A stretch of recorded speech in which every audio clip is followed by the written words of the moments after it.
বঙ্গবন্ধুকে আমরা গরুর গাড়িতে উঠিয়েছিলাম, উনি গরুর গাড়িতে করে গেছেন।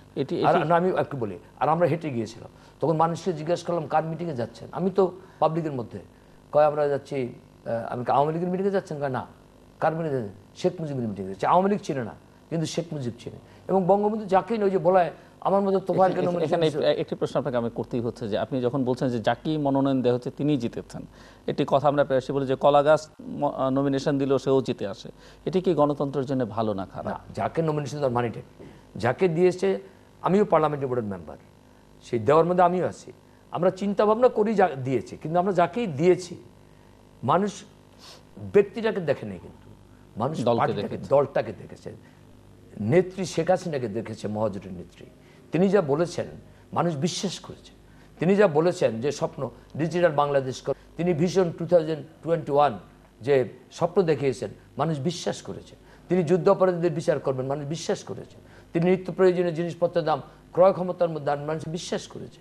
তিনি বিদ্যুৎ ঘরে ঘরে পৌঁছবেন, মানুষ বিশ্বাস করেছে।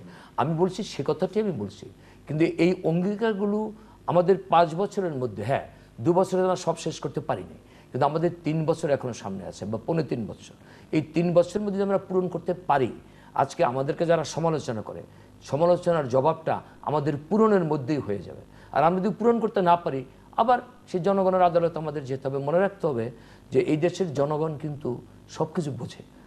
জনগণ তারা তাদের আমরা যারা রাজনীতি করি জিল্লুর, আমাদের কিন্তু সবসময় বিচার হয় না।